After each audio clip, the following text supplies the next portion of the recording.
Assalamualaikum warahmatullahi wabarakatuh. Kami dari kelompok 3 akan mempresentasikan materi tentang konflik dan negosiasi. Definisi konflik. Konflik adalah sebuah proses yang dimulai ketika salah satu pihak memandang pihak lainnya telah mempengaruhi secara negatif atau akan berpengaruh secara negatif terhadap segala sesuatu hal yang dipedulikan oleh pihak pertama. Pendapat yang paling umum adalah bahwa konflik merupakan sebuah persepsi.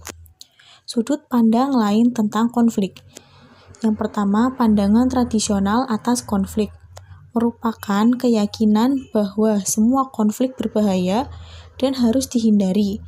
Konflik juga dipandang sebagai hasil disfungsional karena komunikasi yang buruk, kurang terbuka, dan kurang percaya pada orang-orang di sekitar. Yang selanjutnya ada pandangan interaksionis atas konflik.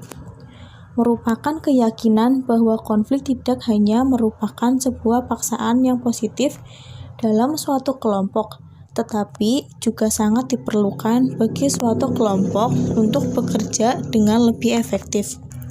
Tipe dan lokus konflik. Yang pertama ada konflik tugas terkait dengan tujuan pekerjaan. Konflik tugas antar tim manajemen puncak secara positif terkait dengan kinerja mereka. Jika konflik tugas rendah, maka orang tidak benar-benar terlibat atau membahas permasalahan yang penting. Sedangkan jika konflik tugas terlalu tinggi, maka pertikaian akan semakin memburuk. Yang kedua, konflik hubungan menitikberatkan pada hubungan interpersonal. Permusuhan interpersonal sangat melekat dalam konflik hubungan.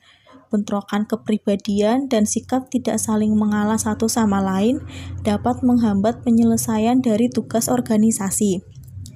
Yang ketiga, konflik proses menyelesaikan segala pekerjaan yang ada.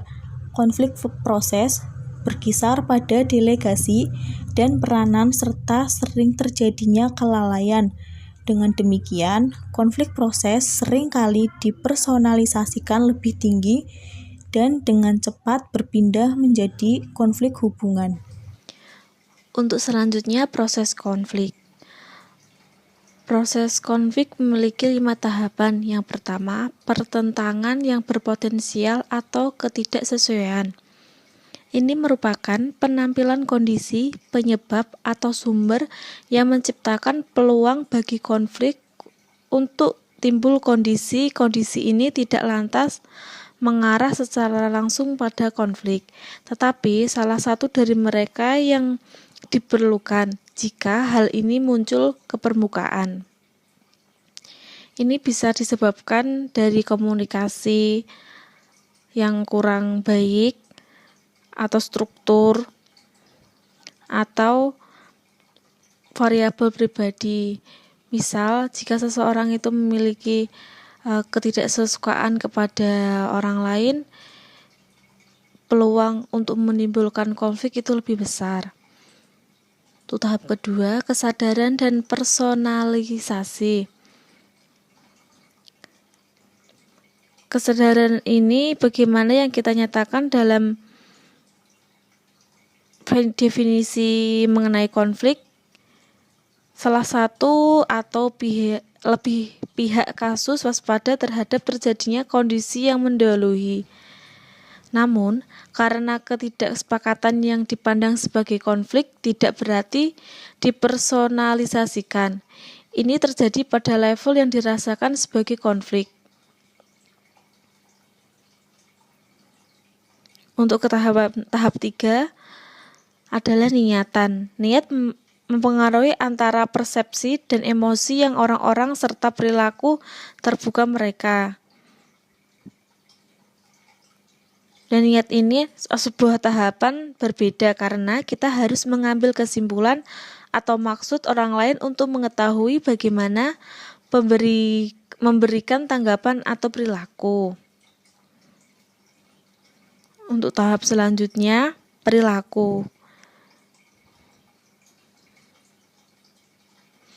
Perilaku meliputi pernyataan, tindakan, dan reaksi yang dibuat oleh pihak lain yang sedang berkonflik. biasanya sebagai upaya terang-terangan untuk mengimplementasikan niatan mereka sendiri.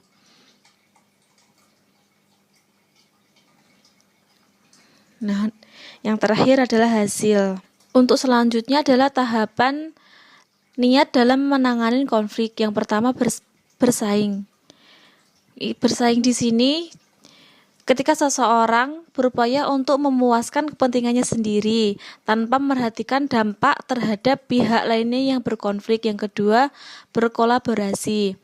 Di sini berkolaborasi, mereka akan berkolaborasi untuk memecahkan permasalahan dan mempertahankan hubungan yang lebih baik. Dan yang ketiga, menghindari. Seseorang akan mengakui suatu konflik telah terjadi dan ingin menarik diri dari atau menyembunyikan diri dari konflik tersebut. Yang keempat, mengakomodasi. Di sini yang dimaksud adalah seseorang salah satu pihak berkorban untuk mempertahankan hubungan. Jadinya mengalah dalam konflik tersebut. Yang kelima, yang terakhir, berkompromi. Berkompromi adalah dalam berkompromi tidak ada pemenang atau kalah, bahkan terdapat suatu kesediaan untuk pembagian objek konflik dan penerima solusi dengan kepuasan yang kurang sempurna bagi kedua belah pihak. Selanjutnya, negosiasi. Negosiasi merupakan suatu proses yang mana dua atau lebih pihak saling bertukar barang atau jasa dan berupaya untuk setuju dengan nilai tukar bagi mereka. Seperti melakukan negosiasi atas harga dari sebuah mobil. Untuk proses negosiasi, yang pertama terdiri dari persiapan dan perencanaan. Kemudian yang kedua yaitu definisi dari aturan yang mendasar. Yang ketiga, melakukan klarifikasi dan pembenaran. Yang keempat, melakukan perundingan dan pemecahan masalah. Kemudian untuk yang terakhir, penutupan dan implementasi. Untuk selanjutnya, terdapat 4 faktor yang mempengaruhi seberapa efektifnya individu melakukan negosiasi. Yang pertama adalah sifat kepribadian dalam negosiasi. Kemudian, yang kedua yaitu suasana hati atau emosi dalam negosiasi. Untuk yang ketiga adalah budaya dalam negosiasi. Dan yang terakhir yaitu perbedaan gender di dalam negosiasi. Dalam negosiasi dengan pihak ketiga, terdapat 3 peran dasar. Yang pertama, yaitu mediator, yang merupakan pihak ketiga yang netral, yang memfasilitasi solusi yang dinegosiasikan dengan menggunakan alternatif pertimbangan, bujukan, saran, dan sebagainya. Kemudian, yang kedua ada arbitrator, adalah seorang pihak ketiga dengan otoritas untuk mendikte perjanjian. Kemudian yang terakhir ada konsiliator, yang merupakan seorang pihak ketiga yang terpercaya yang menjadikan komunikasi secara informal di antara negosiator dengan lawan. Untuk contoh kasus yang kami ambil, yaitu manajemen konflik di Community Liaison Officer PT Freeport Indonesia. Latar belakang: PT Freeport Indonesia merupakan salah satu perusahaan tambang yang beroperasi di Indonesia. Dalam serangkaian kegiatan tambang yang dilakukan oleh PT FI, pada akhirnya akan menghasilkan limbah berupa sirsat atau pasir sisa tambang. Sirsat ini diketahui masih mengandung butiran emas dan kini dimanfaatkan oleh sekitar 10.000 orang untuk diolah melalui proses dulang demi mendapatkan emas. Orang tersebut dikenal sebagai illegal spinner atau pendulang liar. Dikatakan ilegal karena mereka merupakan non-karyawan yang masuk ke area perusahaan tanpa izin. Selain itu, mereka sering melakukan tindakan kriminal di area dulang terhadap sesama pendulang maupun karyawan PT FI. Dalam hidup bertetangga, konflik kerap kali mewarnai hubungan antar keduanya. Sebuah konflik pada dasarnya bersifat merusak. Oleh sebab itu, perlu ditangani dengan baik agar tidak merusak hubungan PT FI dengan pendulang liar. Tujuan penelitian. Penelitian ini dilakukan untuk mengetahui manajemen konflik yang dimiliki oleh PT FI, dalam hal ini Community Liaison Officer atau CLO, sebagai unit yang memegang tanggung jawab untuk menangani bila mana terjadi konflik antara PT FI dengan pendulang liar. Ada 5 faktor yang menyebabkan terjadinya konflik antara PT FI dengan pendulang liar, antara lain adalah rendahnya pendidikan pendulang, budaya kekerasan, kebiasaan perang suku dan orientasi uang, perebutan lokasi dulang, dan kecemburuan tangga, hingga faktor-faktor lainnya. Konflik yang terjadi di lapangan memang didominasi oleh konflik internal antara sesama pendulang, namun PT FI pada akhirnya turut menerima dampak dari konflik tersebut. Dampak-dampak dari konflik tersebut antara lain adalah kerusakan alat milik PT FI sampai pada penahanan alat sehingga operator tidak dapat bekerja.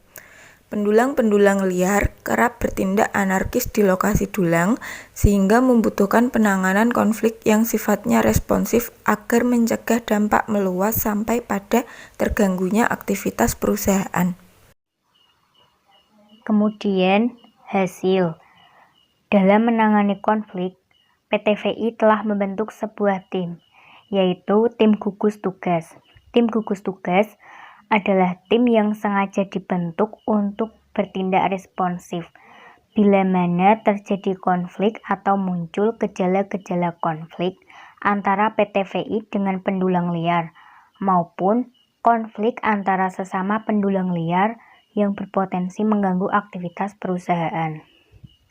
Selain membentuk tim gugus tugas, CLO telah membuat sebuah alur manajemen konflik yang digunakan sebagai pedoman bila mana terjadi konflik antara keduanya. Kemudian, adanya alur manajemen konflik yang berisi tahapan yang dapat ditempuh sebagai acuan bagi staf yang sedang menangani konflik. Alur dimulai dari penerimaan laporan adanya konflik maupun gejala konflik dari security and risk management, kemudian volunteer liaison officer, dan tailing and river management project. Setelah menerima laporan dari ketiga pihak tersebut, CLO kemudian mengadakan meeting dengan tim gugus tugas. Dalam meeting dibahas mengenai konflik dan perencanaan langkah yang akan diambil untuk menyelesaikan konflik. Tahapan kemudian dilanjutkan dengan turun ke lapangan untuk menggali informasi dari pihak yang berkonflik sekaligus mencari tahu key person dari konflik tersebut. Negosiasi kemudian dilakukan dengan mereka yang dianggap sebagai key person dengan melakukan pendekatan budaya. Dalam melakukan negosiasi, CLO sebagai perwakilan dari PT FI mencoba untuk membuka komunikasi yang sifatnya dua arah. Ini dilakukan untuk mengetahui apa yang menjadi keinginan dari pendulang. Kemudian analisis. Itu PT Freeport Indonesia sebagai perusahaan tambang multinasional perlu membangun hubungan dengan berbagai pihak termasuk komunitas.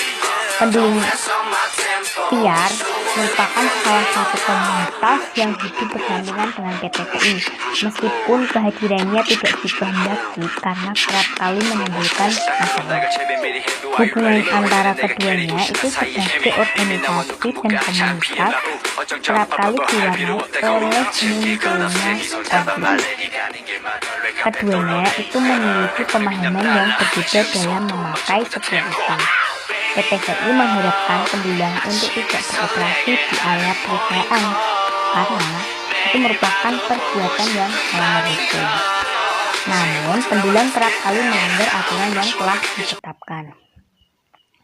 PTVI memaknai kegiatan mendulang sebagai sebuah kegiatan yang mengganggu ketertiban dan melanggar hukum karena memasuki area perusahaan tanpa izin, namun pendulang memaknai hal tersebut sebagai mata pencaharian utama mereka dan bukanlah sebuah hal yang melanggar hukum karena mereka, terutama camp owner, itu merasa memiliki hak ulayat atas lokasi tersebut.